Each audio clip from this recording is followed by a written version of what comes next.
behalf of the SBS School of Biological Sciences of Niger, I extend a very hearty and warm welcome to all of you. Um, I welcome our eminent speaker, Professor Surendra Ghaskadbi, CSIR Emeritus Scientist and Honorary Advisor, Developmental Biology Group, MACS, Agharkar Research Institute, Pune. Our Chairperson, School of Biological Sciences, Dr. Pankaj Alone, our faculty members, students, teachers, and staff of Niger. Today we are gathered around here to attend the SBS colloquium, which is on Hydra, genes, signals, and stem cells, from the expert in the field, Professor Surendra Ghaskadbi. To start today's program, I would request Dr. Debashmita P. Alone to please introduce our guest and today's speaker.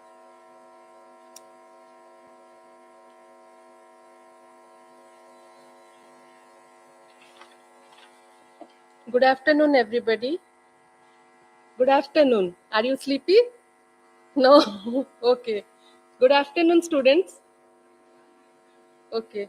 So, with this, I have a very daunting task. On behalf of School of Biological Sciences, I welcome Professor Surendra Ghaskadbi. Sir is with us for last 4 days. He has been introducing a very important model organism which has a lot of regenerative power, and this is a field of stem cell biology which is a field of future. So with this small model organism, he will be introducing the entire field to us, talking about how the signaling works, how the different developmental processes, cell signaling, what we have learned using this Hydra as a model organism. So just to introduce Professor Ghaskadbi, he has been in the field since 1985 when he started his research at Agharkar Research Institute, and he is a pioneer of using Hydra in the national field. He is one of the first. His lab is one of the first lab which introduced Hydra in India, and slowly 2-3 more labs today are working, as I learned from Sir. But there is not more labs, so you are the future. So we expect you to take this kind of research in the field in days to come. So, sir, actually Professor Ghaskadbi has used a variety of model organisms such as chick and frog embryos, sponges, hydra, human mesenchymal and embryonic stem cell. And over the past 2 years, 2 decades, not 2 years, 2 decades, he has introduced Hydra as a model organism for teaching and research in India. He has visited various labs, talked to thousands and thousands of students and teachers, and he has been, this work is, I as a student has benefited from him. I know him for last 25 years when I met him first in a workshop where Hydra was introduced. And he has delivered a number of talks in national and international meetings and student camps, and contributes to the post-graduation teachings in many institutes in and outside Pune. He is an elected fellow of National Academy of Sciences India and the Maharashtra Academy of Sciences. He has been the president of Indian Society of Developmental Biologists and vice president of Indian Society of Cell Biology. There are a lot of accolades to his credit, but to just start the program, I will not go to more details, and I would request Professor Ghaskadbi to please come on the dais and deliver today's talk. Thank you, sir.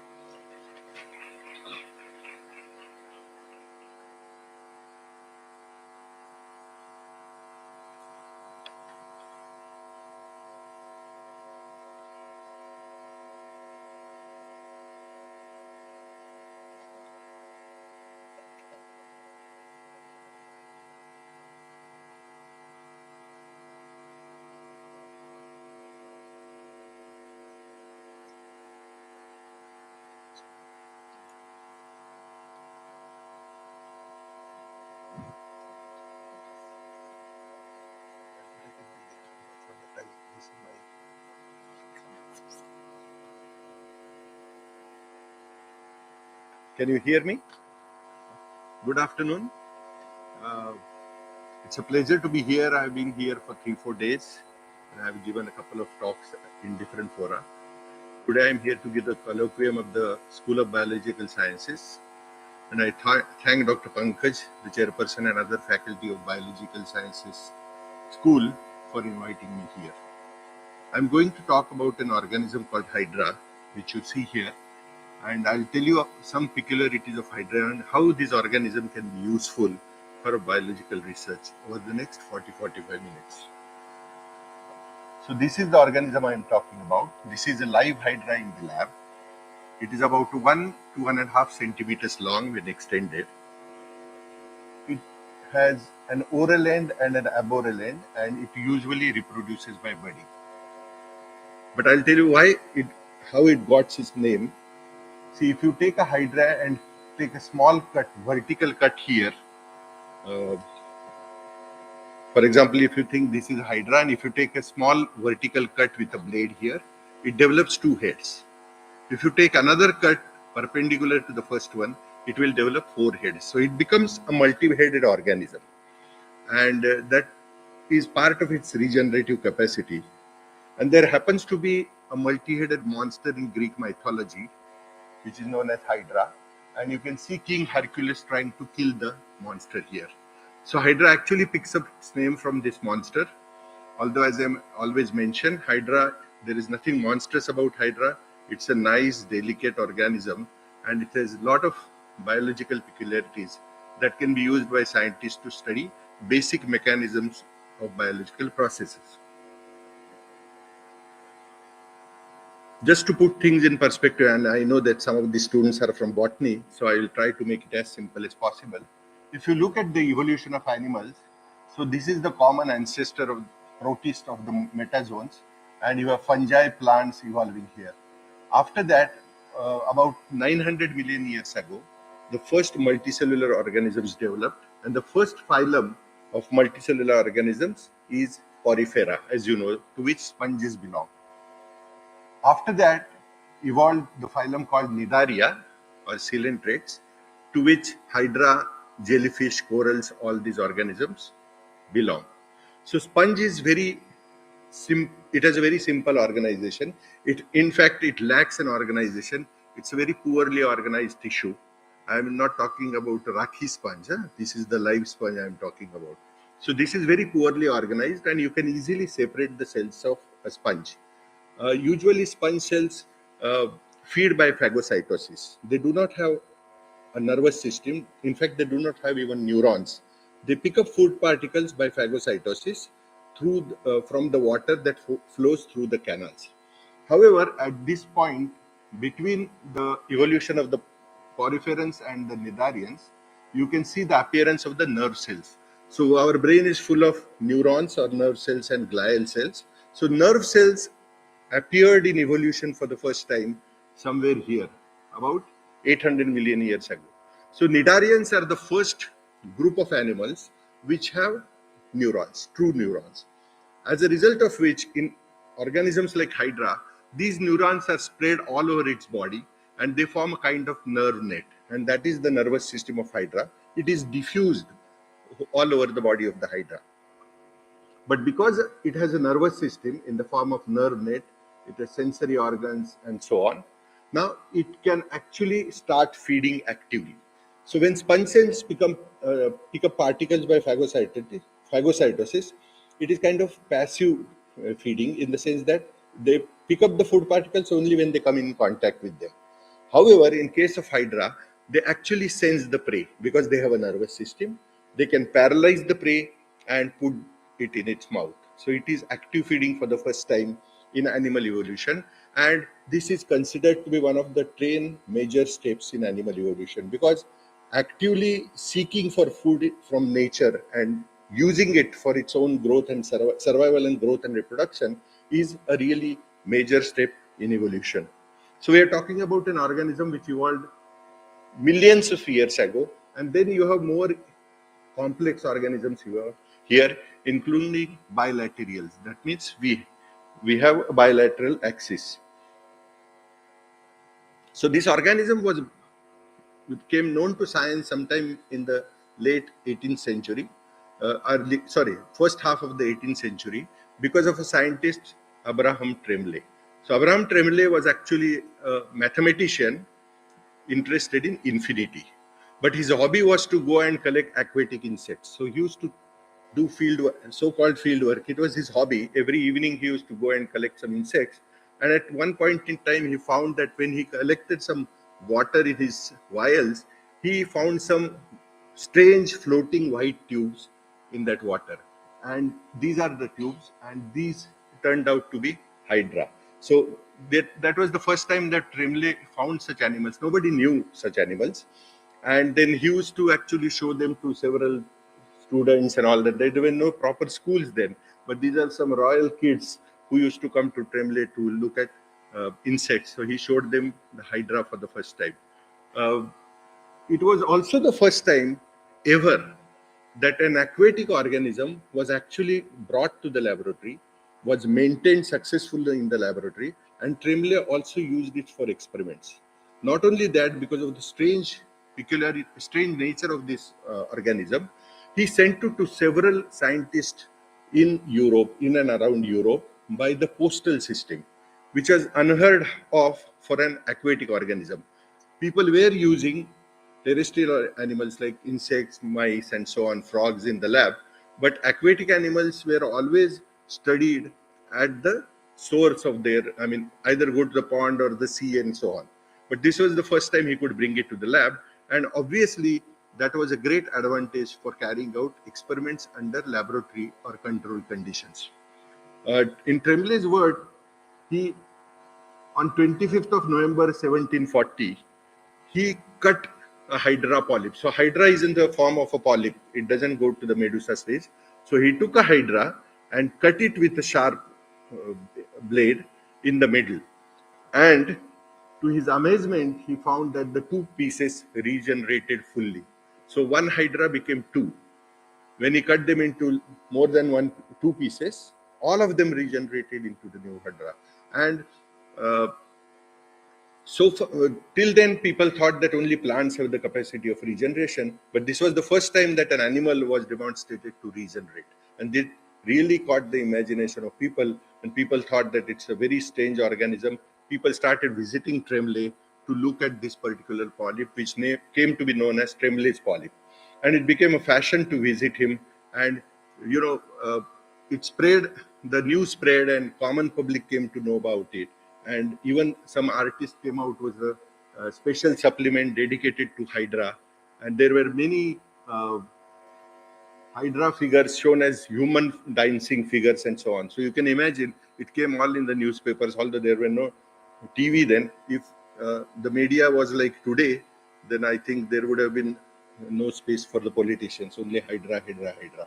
But even then, it became a very popular thing. But because Tremblay brought it to the laboratory for the first time, and because it allowed people to study aquatic organisms and experiment upon in the lab, it started what is known as the marine zoology. So it was the Tremblay effect or the birth of marine zoology, and therefore it was a major event in biological sciences.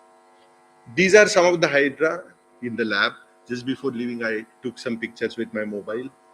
This is a species that we work on, a common species in Hydra called Hydra vulgaris. They look slightly brownish, so they are also known as brown Hydra. So you can see that they do many kinds of things. They are always moving, trying to catch the prey. When they are relaxed, they extend and so on. There is another species that one comes across in India, which is green in color, Chloroh Hydra, and that looks green because it has endosymbionts in the form of chlorella. So it's full of chlorella, and therefore they look green. They look quite beautiful. They look much more interesting than the brown Hydra. But for most of our work, and many people all over the world study the brown Hydra, because when you use a green Hydra, then there is always contamination of the chlorella material with the Hydra material. So people stick to brown Hydra. We have also done that. But brown Hydra also people use for studying the relationship between Hydra and chlorella, how they depend on each other and so on. So these are the two species that one comes across in India. All over the world, there are about 15 to 20 species of Hydra. They are found almost everywhere and provide material for research. So this is the general body structure of Hydra. I told you that sponges are very poorly organized. They are like blobs of cells. But here you have a definite body plan emerging for the first time during animal evolution. So you have Hydra has a cylindrical body with an oral end and an aboral end. So oral end has a conical structure called hypostome, which has a small opening, which is the mouth of Hydra. It is surrounded by 6, 7, 8 tentacles, depending on the species. The tentacle number may vary. And these tentacles help Hydra. The tentacles are full of the stinging cells, which are a peculiar characteristic of the phylum Nidaria. Jellyfish, corals also have these. And these cells in the tentacles actually paralyze the prey, and the tentacles then put the food into the mouth here. The food comes to the gastric region, is digested there by enzymes secreted by some of the cells to which I will come in a short while. And the undigested food is thrown out of the same opening, because Hydra has only one opening to its body. So this is known as the body column. Then at the end, it has a stalk-like structure called peduncle. But this is about most of the Hydra, but our Indian Hydra does not have the structure. At the base, it has what is known as a foot, or the base plate, which secretes some sticky material with which Hydra attaches to the substratum. Okay, so Hydra usually does not move. Some of you may have seen somersaulting Hydra pictures in your books, but that happens very rarely, but it can do that. If Hydra wants to move by somersaulting, obviously it has to detach from here and then attach the tentacles and somersault like that. But that happens very rarely. Hydra is a diploblast. So we are made up of 3 germ layers. We have ectoderm on the outside, endoderm on the inside, and mesoderm in the middle. But Hydra has only ectoderm and mesoderm. It does not have mesoderm. Ectoderm and endoderm. It does not have mesoderm. So if you take a cross section of this body column of Hydra, you would see that it is made up of 2 layers. The outer ectoderm, which is shown in green, and the inner ectodermal cells, which are shown in pink or red. So these two epithelial layers are separated by a modified basement membrane called mesoglia, which is made up of fibronectin, laminin, and so on. So all the secreted extracellular matrix makes the basement membrane. So major cells in the body column of Hydra, the large cells that you see here, are the epithelial cells, ectodermal epithelial cells and endodermal epithelial cells. However, Hydra has many other different kinds of cells. For example, it has neurons, as I mentioned. It should have the stinging cells. It should have cells which secrete the gastric juices, and so on. So these cells, other cells of the body of Hydra, are like, you can see some neurons here in violet. Then there are gland cells which secrete the digestive material. You have also the stinging cells here, nematocytes. You can see the pointed spine here, and there is something inside that is a kind of thread which is thrown out and into the body of the prey, and poison is injected in the prey so that it becomes paralyzed. So this is about 20 to 25 kinds of different cells, and you can imagine that as compared to us, who have 200 odd kinds of cells, Hydra is relatively simple. It's very early evolved, and therefore it shows a simpler structure than more complex organisms. An entire Hydra is made up of about 100,000 cells. Okay, we are made up of trillions of cells. So that is the difference, and therefore it's a relatively simple organism. People have looked at how the cells in the Hydra behave, which is known as cellular dynamics in Hydra. And what you see here is the cellular representation of Hydra. So you have the 2 layers, the outer ectoderm and the inner endoderm here. And the cells of the tentacles and the cells of the basal disc, which are shown in blue, are the so-called terminally differentiated cells. So these cells exit mitosis. They cannot divide. They undergo apoptosis after some days and die off. But these are essentially the differentiated cells.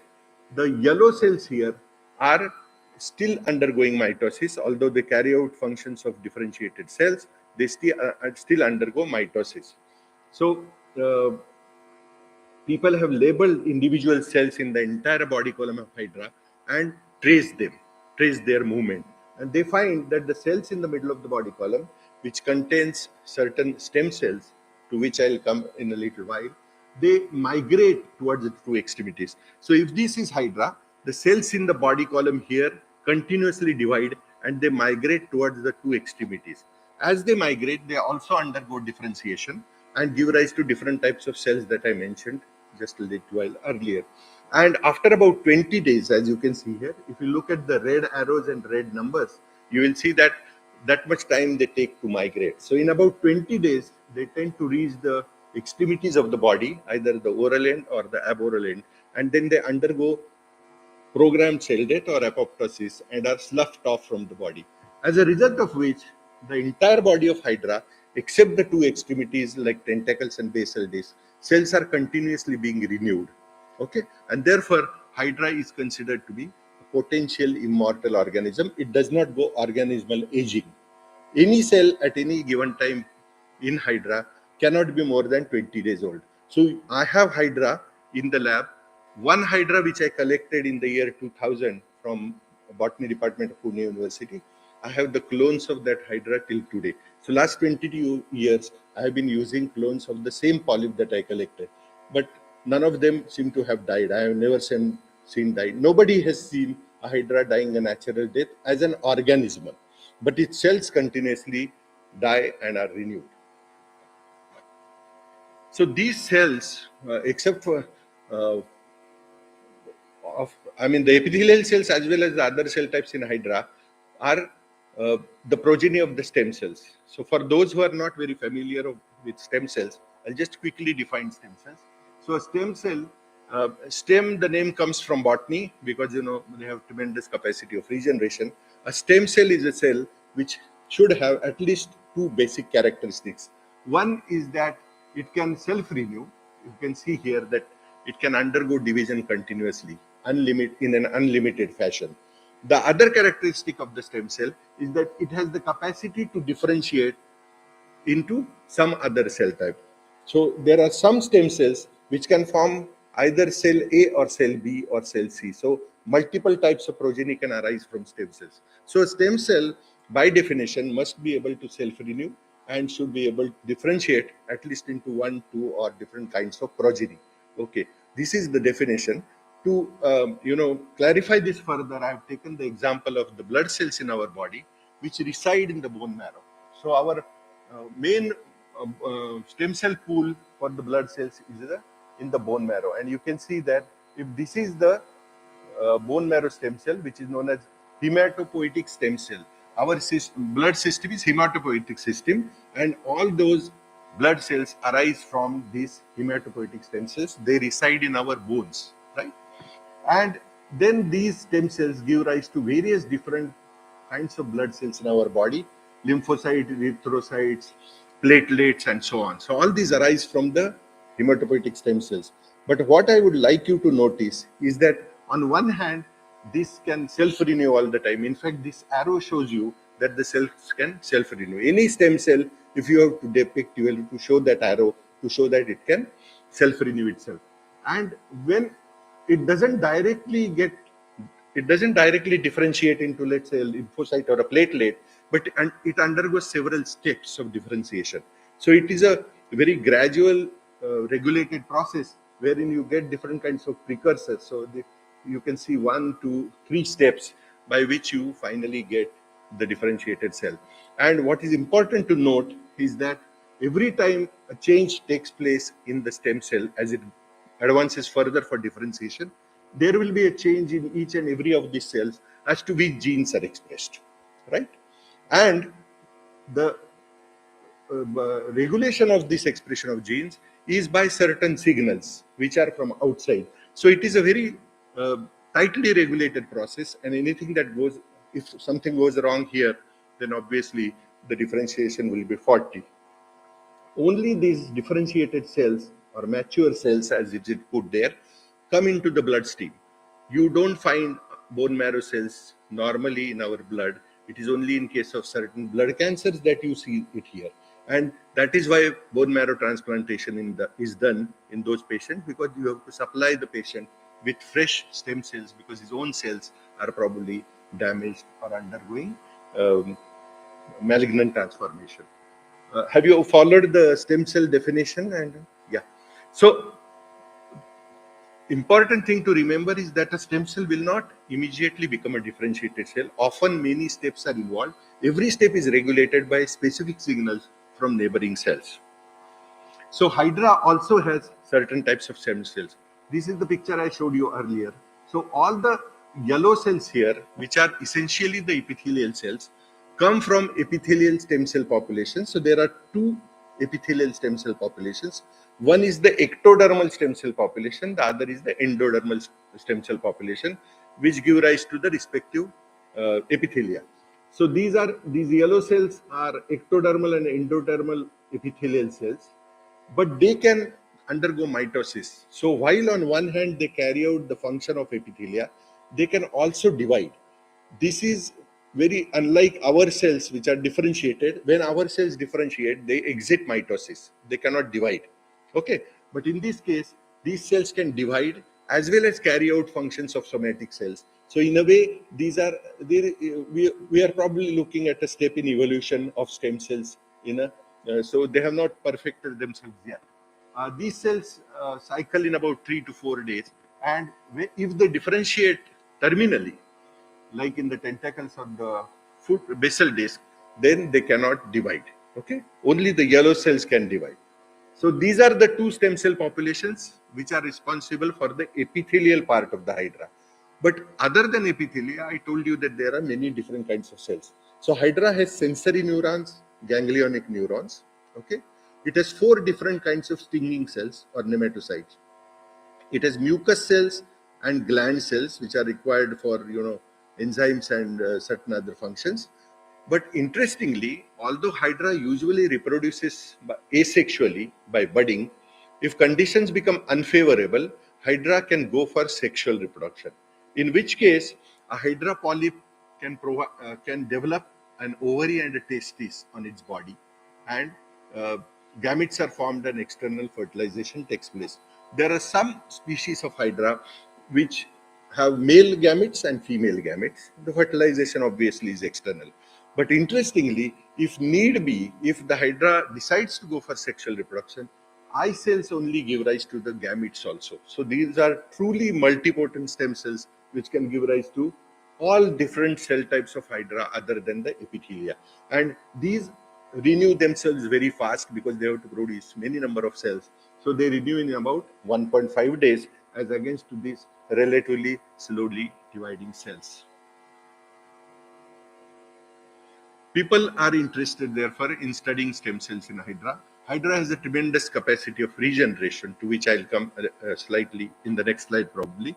So people are interested in finding out which regulatory event and signal pathways control transformation of a stem cell into a differentiated cell. I just showed you the examples of the hematopoietic stem cells, wherein every step, whether it will go for the lymphocyte pathway or the erythrocyte pathway, will be decided by signals. Because to begin with, all cells have all the genes, as you know, and therefore only selected genes should remain active in the differentiated cells or even before differentiation is complete. And that is often decided by the signals, by the instructions that the cells receive from externally. So that is one thing that people are studying here.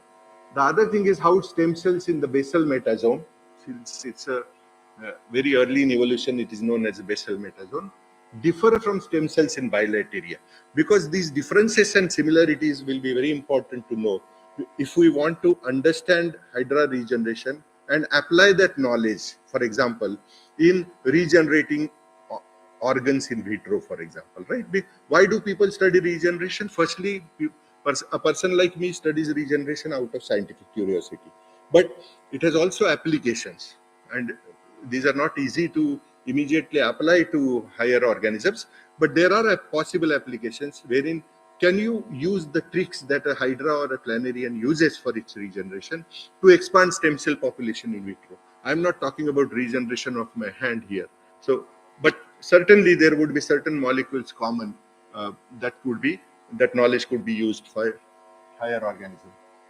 So are certain features common to them. So this is the multipotent stem cell, and as I said, it can give rise to nematocytes, nerve cells, and gland cells on one hand, and also the gametes on the other, right? Usually in our case, gametes are separate. It's a germ line.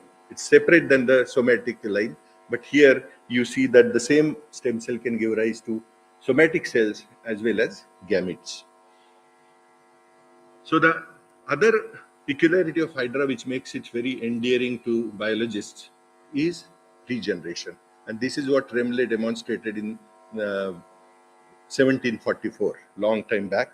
And people are still struggling to find out exactly how Hydra can regenerate itself and how to such an extent. So this is a Hydra that I showed you earlier in the lab.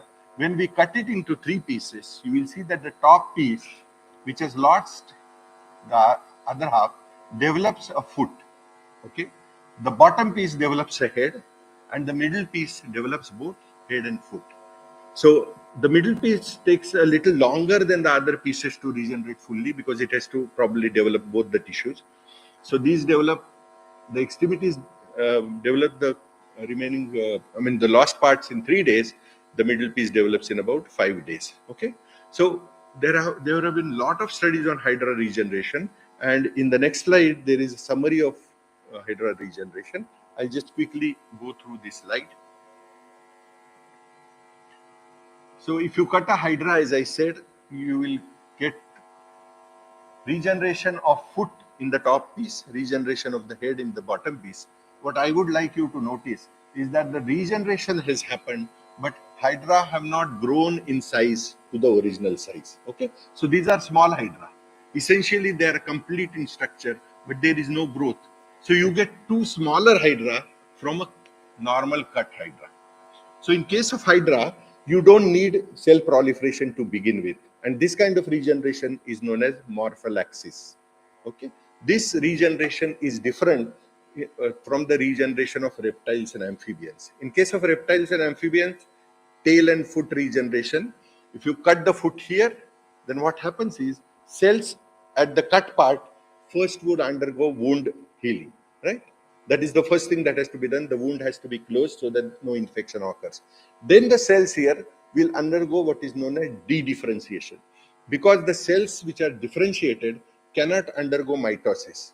If you want to form the remaining part again, you need more cells. So these cells will undergo de-differentiation and will divide, and then the pattern is formed. That is how regeneration occurs in more complex organisms. But in Hydra, there is a quick regeneration and growth takes place later on. This regeneration, as I mentioned, is morphallaxis.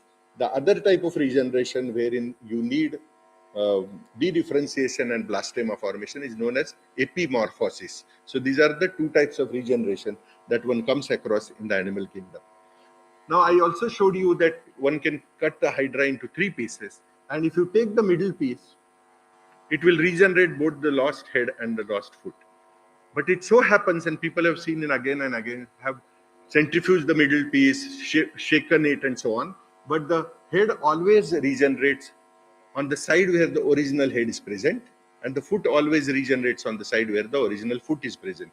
And from that, and some other studies in the chick embryo, Louis Walpert, a famous scientist who just passed away about a year ago, proposed the theory of positional informations. So what Walpert proposed is that there must be some information available in the middle piece in the form of chemicals, which instruct the piece to regenerate proper parts on the proper side. And now we know that it is true. So he imagined a gradient of molecules which is higher in the head region and goes on falling as you go to the posterior region. So if you cut a Hydra, let's say here, then always the head forming molecule or the instructions for the head will be higher in this part than in this part. So it forms head, and the same thing happens in the reverse fashion for the foot.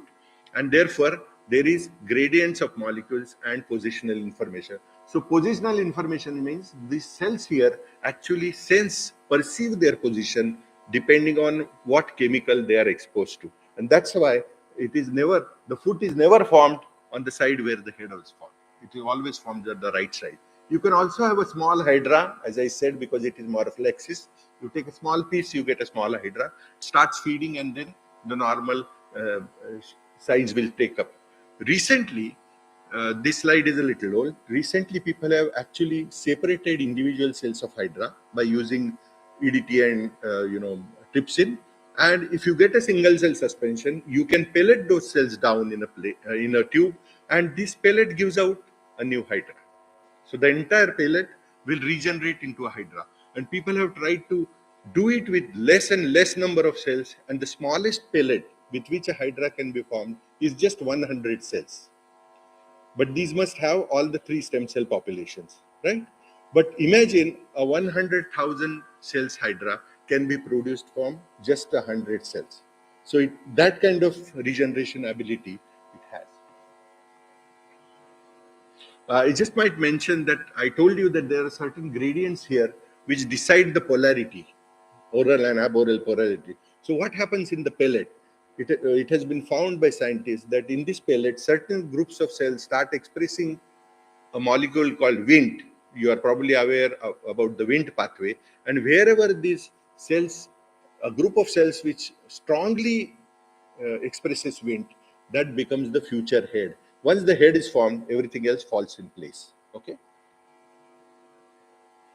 So just to compare the regeneration in different organisms, so Hydra and Planaria show tremendous amount of regeneration.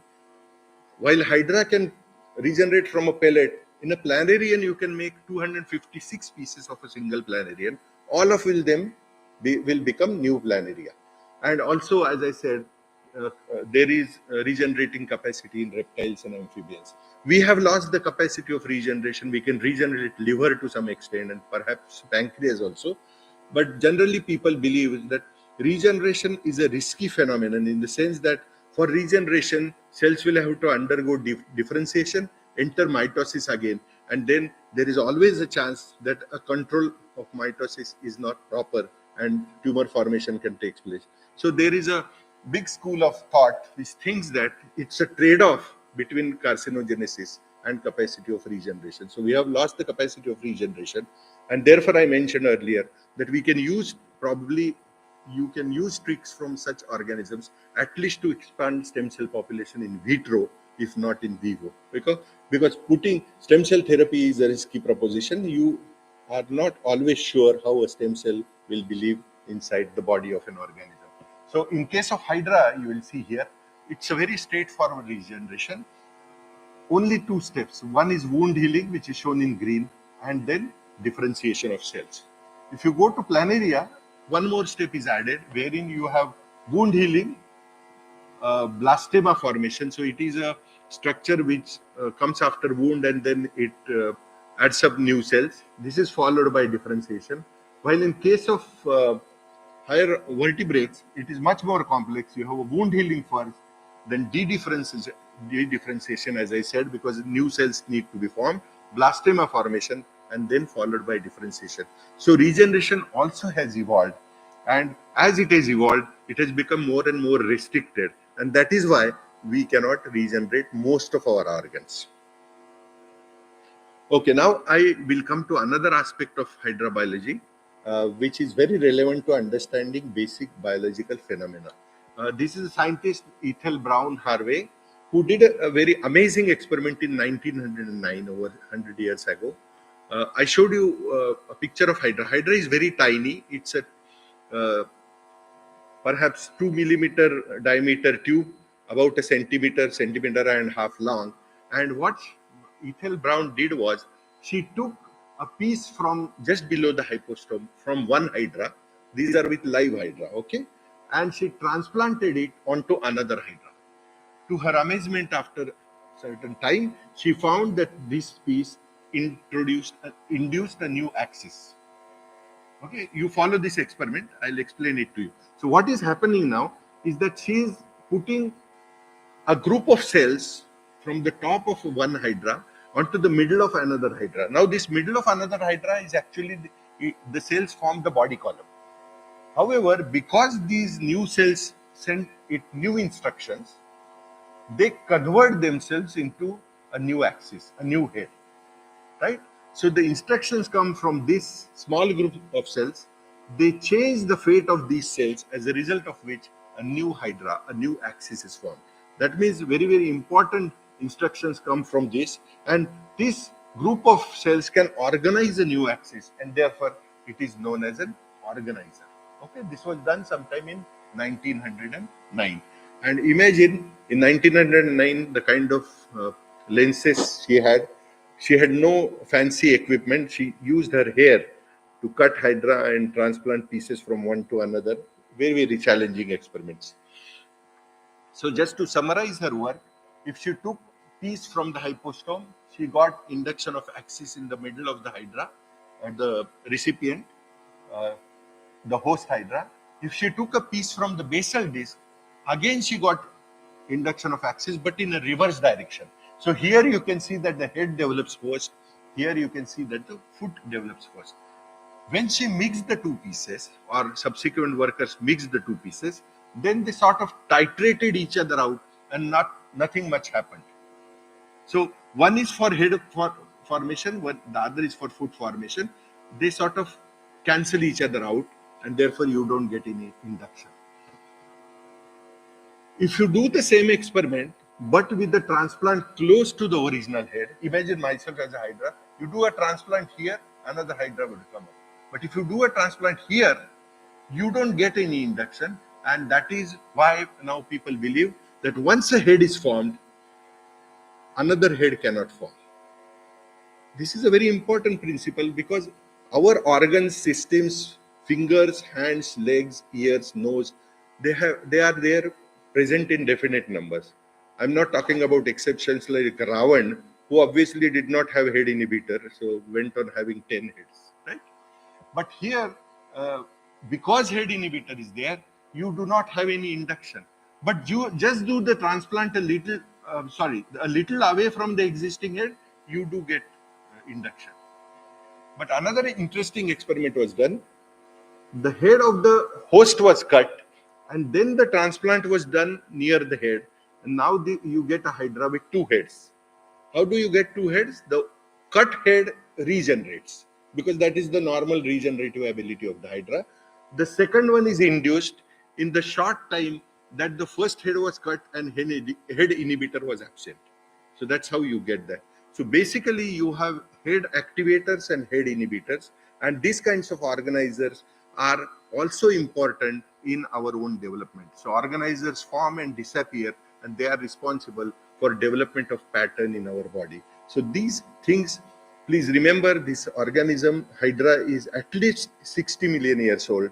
So all these mechanisms that build a human being or a giraffe or a monkey are already evolved 60 million years ago. Not much special about us, although we would like to think so. This is a picture that some of you may be familiar. This is in frog embryo. So what another woman scientist did a little later than Ethel Brown, Hilde Mangold, also in Germany, is that she took two amphibian embryos. Okay, one was pigmented and the other was non-pigmented. So pigmented one was the donor, non-pigmented one was the recipient or the host. She took piece from the future dorsal side of the embryo, where the gastrulation begins, and transplanted this piece on the future ventral side of the host. So as a result of which the host has now two dorsal lips, right? One it's original, the other is transplanted. And to her amazement, she found that she got a twin embryo. So this piece that was transplanted from the dorsal side to the ventral side actually led to formation of a new embryo. So that is also known as an organizer. What it did was these small number of cells instructed the surrounding cells to form a new embryo. So instead of ventral side, they formed the dorsal side and they got two embryos. You can see them on either side. If you take a cross section, you will see two neural tubes, two sets of somites and so on. And this she did in Hans Spiemann's lab, a very famous scientist in Germany. The place, I mean, the road on which the institute is placed, it is also known as Spiemann Strasse, Spiemann Road. So Spiemann published the work with Hilde Mangold, and he got a Nobel Prize for this work in 1928. Unfortunately, Mangold was not included on the Nobel Prize because she died in a straw accident. You know that you need to be alive to get a Nobel Prize. Spiemann recently, about 15 years back, people were looking at Spearman's papers, and they found out that Spearman had Ethel Brown's paper in his collection. He had underlined his experiments, but he did not cite the paper, and therefore Ethel Brown, although she was alive, she was never on the Nobel Prize. So this is another case. You must have heard only about DNA structure, but there are many such cases where women have always got the raw deal. So Ethel Brown actually found the concept of organizer, and what is more interesting is that it is not something which happens only in a triploblastic vertebrate organism, but organizer has evolved very early in evolution in a simple diploblastic organism over 60 million years ago. So you must remember this, that organizer concept is also true across different taxa of animals. So let me just show you one film how we do the transplant. Probably this will work. This was done in the lab by a student, Vishal. So what he's doing now is transplanting the head. Now these are fancy tungsten needles with very good microscopes. He can do it. Imagine Ethel Brown doing it in 1909 without any good microscopes. So he's just removed the hypostome from the donor. He will get rid of tentacles which are of no use, which are differentiated cells. You need to have very pure cell population.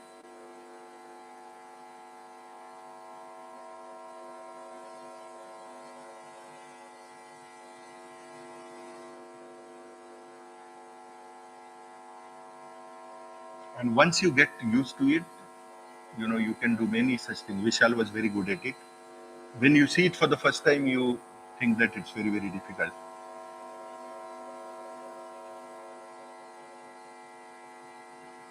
Now, this is the conical part that he has taken at the top, hypostome.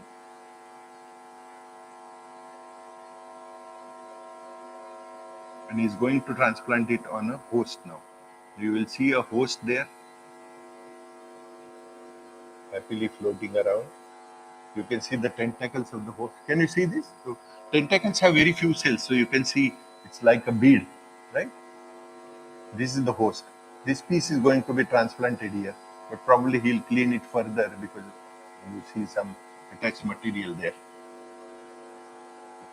See the tentacles, they look quite beautiful. With this, it is trying to sense the prey. If it gets some prey, then it will catch it.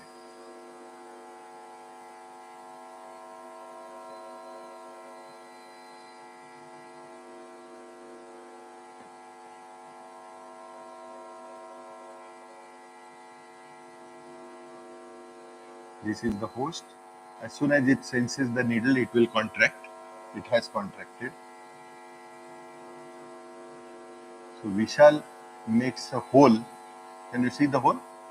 And puts the tissue there.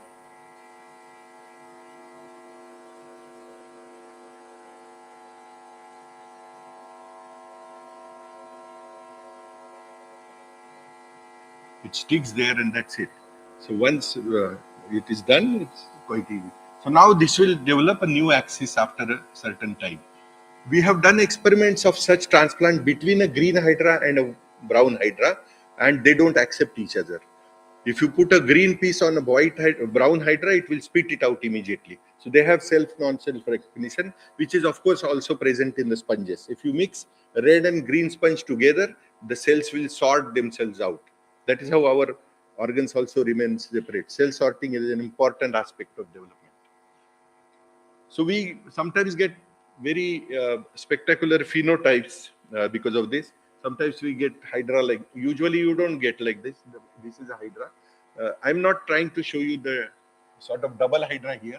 I would like to show you how quickly they respond to the prey.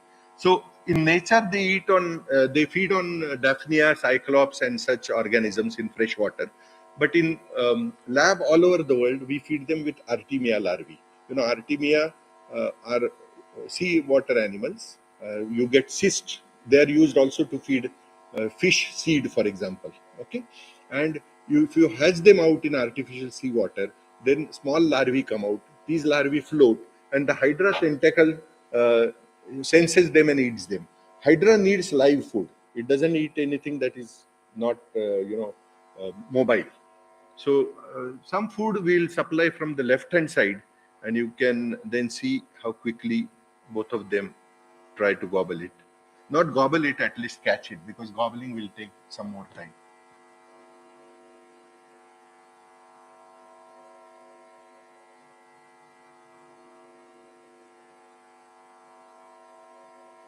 We have already caught some 8, 10 larvae.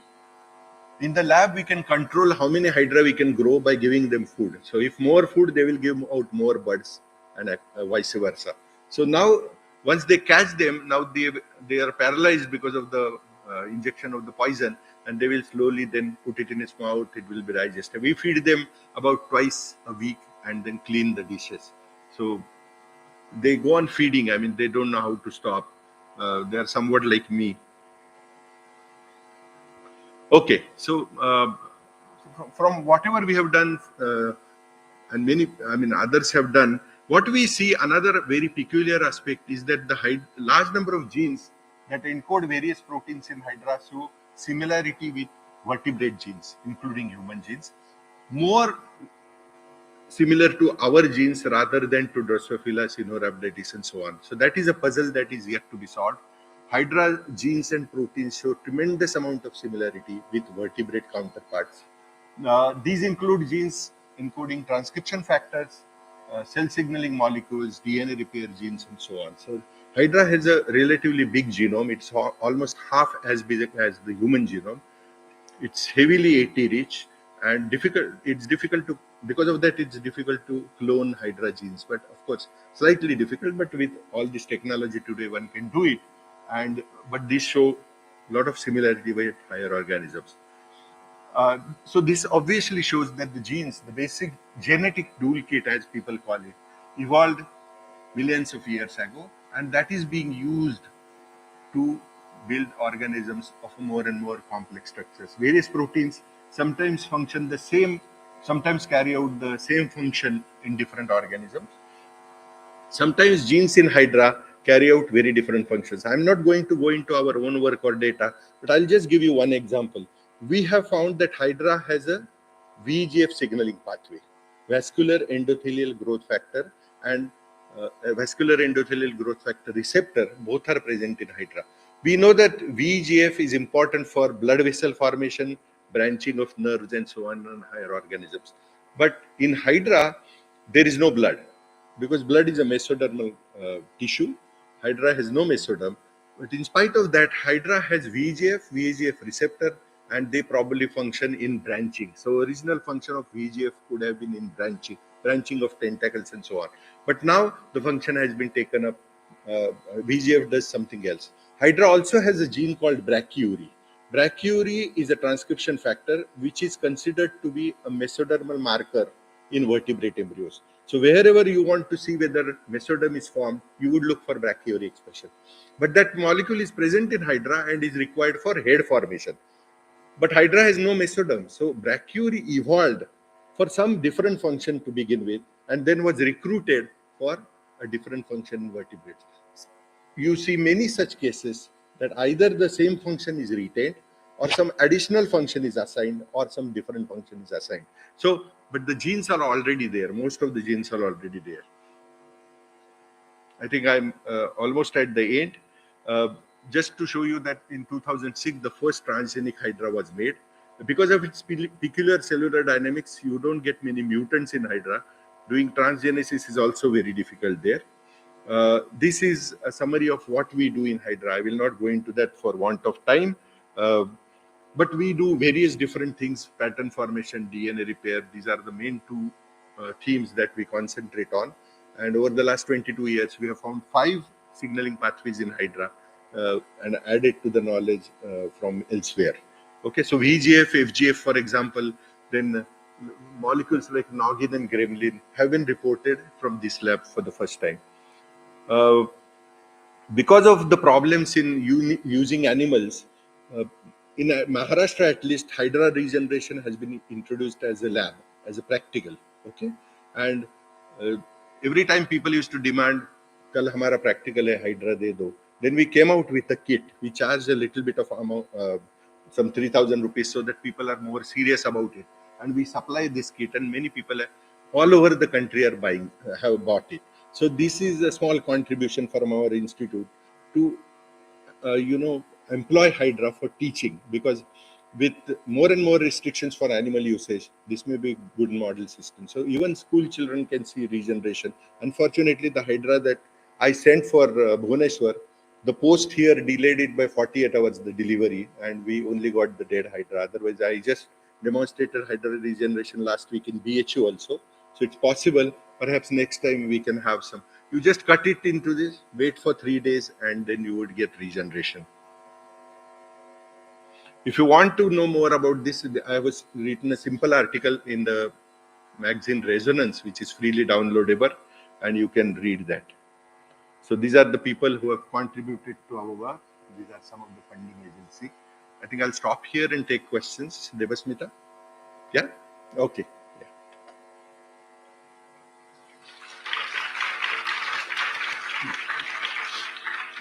Please, we'll take questions from the audience.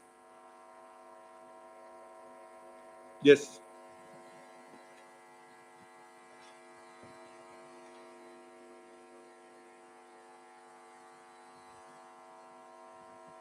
Hello. Yeah. So you mentioned how the. Would you please identify yourself? Okay. My name is Vaishnav. I'm a third year integrated MSc Okay, student. so 2 more marks to you for asking questions. Yeah, go ahead. So you mentioned how the hypostome, the head region, that acts as the organizer. So that would mean that the morphogenetic gradient is controlled at the head region, right? Yes, there is a gradient from the top to the bottom in case of head. Yeah. From the bottom to top in case of foot. Oh, so there are. So then that means the foot region is also. Yeah, there are 2 gradients. I had no time to go into that. Okay, because so there are a total of 4 molecules. One is head activator, foot activator. As soon as a head is formed, head inhibitor. As soon as a foot is formed, foot inhibitor, so that you don't get those figures with 10 hands, 10 heads, and so on. Yeah, because initially you only mentioned about the head organizer, so I was confused because you mentioned how you took a piece from the foot region and planted it there, and it that got. Also has, so it has a reverse induction I showed you. All right. Okay. Thank you. That happens even in our body. Yeah. Because you have to stop the differentiation somewhere. So either the concentration of the molecule falls below threshold, or there is an inhibitory molecule from the other side, which sort of controls the concentration there. Thank you. Yes.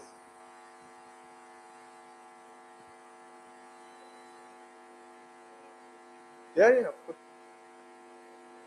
Sir, I am Matish from Niger. So actually I was thinking that you said the green hydra and the brown hydra, they actually do not accept each other's graft rejections, right?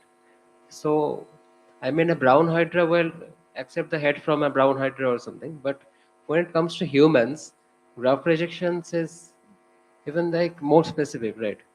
So yes, because we have developed many more sophisticated. Why is that? HLA, because this is a more complex organism we have a more sophisticated ways of understanding self and non-self. You forget about the rejection of organs. Just take the example of liver and pancreas cells, for example. People have done experiments in which they have mixed liver cells from mouse and chick, and they sort of get together rather easily. But if you take mouse liver and mouse pancreas cells, they will sort themselves out. That is because of the specific cell surface molecules that are present. These are necessary to sort cells themselves so that organs and systems become separate. Otherwise, it will be impossible to do that. Right? But if it is a transplant between 2 individuals, then it is even more. There are several levels of immunological recognition. There are several levels. That is not true for this organism. It is at much lower level of evolution. So those sophisticated methods have not evolved yet. Have I answered your question? Yeah, thank you, sir. So our HLA system and all is very complicated. I might mention it. I have donated a kidney to my wife. Okay, this is a fact. I am not joking. So she is A positive blood group. Sorry, she is O positive blood group. I am A positive blood group. But somehow our HLA matched well, and therefore the transplant could be done. So to begin with, her anti-A antibodies had to be suppressed so that my kidney doesn't get rejected immediately. But once the circulation begins, now she has to still take immune suppressors, but not to the extent which is possible. So it's possible if there is matching. Otherwise, generally we'll reject it. And as an extension to that, now people are using stem cell biology in such a way that if a diabetic patient is there who cannot produce insulin, then they take skin cells from him, they convert them into pluripotent stem cells, and then differentiate them into islets of Langerhans, put them back in his body, so the question of rejection doesn't come. All this basic knowledge that we are talking about stem cell biology and all comes from developmental biology or embryology to begin with. Because unless you know the basics, you can't apply them to such sophisticated medical applications.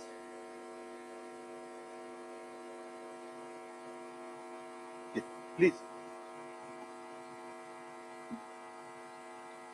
So my question is, when we cut a hydra, all the embryonic layers, all the cells are organized and it regenerates, like the head and the foot. But when you mentioned in the single cell suspension, in the palate, the cells do not have the proper organization. It has all the three kind of stem cells, but there's no proper organization. So how does that cell aggregate develop into a hydra? So I mentioned passingly, probably you missed that. In this, all the gradients are broken, as you say. There is no organization.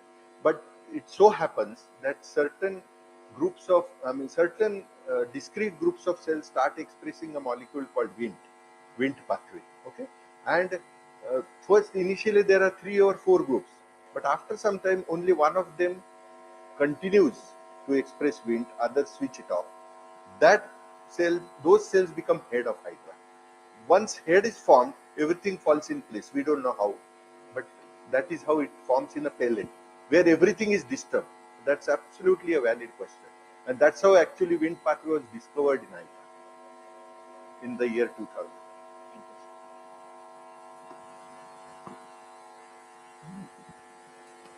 Hello, sir. Do we see uncontrolled cell division in Hydra, like something similar to cancer in higher organisms? So you saw the cellular dynamics in Hydra. Is that the reason you are asking this question? No, cells are also stem cells and also that. No, the cells are renewed all the time. So there is, since 1744, there is only one report of tumor in Hydra. Hydra don't get cancer because the cells are continuously renewed. Even if you get a mutant cell, it will not be there long enough to form a tumor. That must be the reason. So rarely you see tumors. Excuse me, sir. Sir, is in the pellet cell, is there any specific stimulus that activates the WNT pathway? No external stimulus as far as we know. Just leave the pellet there. Just like this Hydra, if I cut it today now on a microscope slide, if you have enough medium there, just salt water, saline, it will regenerate. Because it doesn't feed, it doesn't need growth. So it doesn't need anything else other than what are the inherent capacity of regeneration. They don't need any instruction from outside. It's completely Instructions random. are by the neighbors themselves. The beauty of all the development of any, even a vertebrate embryo, is that everything is inside. And cells talk to each other continuously. Only thing is they are very close to each other. There are no hormones to begin with because there is no blood in early embryo. So this is a short distance signaling, which is called as paracrine signaling. So the same thing must be happening in Hydra. So like the microenvironment decides the. So you just keep it in water. People have not looked at what happens there, but it is just the medium that in which other Hydra also are maintained. Nothing specific is required. Sir, I was telling about the activation of WNT signaling in some specific. Yeah, cells. that is yet to be worked out. You know how only some cells start expressing Wnt. There must be some signaling there, discrete signaling, but we don't know that yet. It's a system that still needs to be worked upon. Thank you, sir. Hello, sir. Sir, it's just a curiosity-driven question. I just want to know, did you find any overlapping genes like which are stem cell marker that is present in human in Hydra as well, So like Hydra stem cell eye cells are also recognized by nanos. nanog and Absolutely, sir. What we think is special to us, everything is already there, except for classical so it music. is quite evolutionary conserved from like Hydra to Absolutely, that's the point I was making. There is really everything has evolved long back. The so-called basic genetic toolkit, which is being used in different manners, so that we get biodiversity. I didn't get into that. In the outreach talk, I talked about that. With the same set of genes, depending on how and where they express, spatial, temporal, when and where they express, you can make different structures. Like with Hox genes, you can make a long neck like a bird, or a small neck like that of a mammal.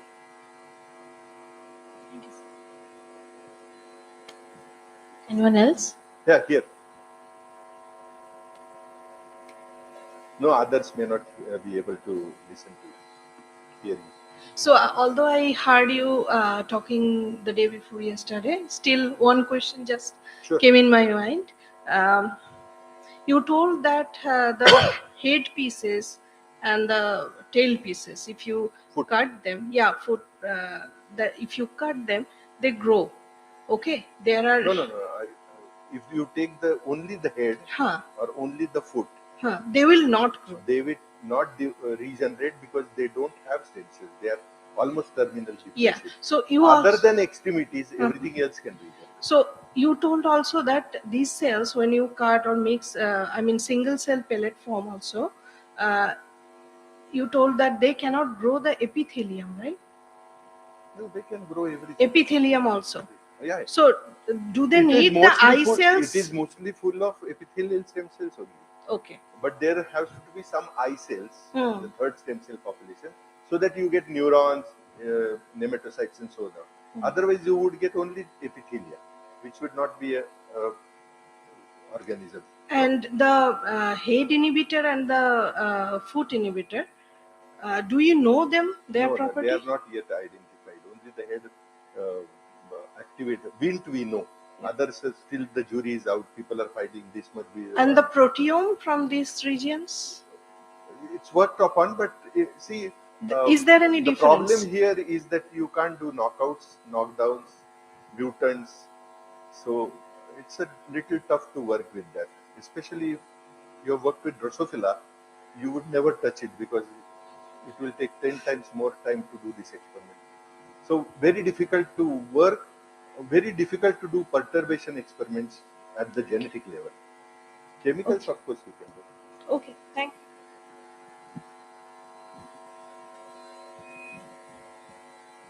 Okay? Thank you.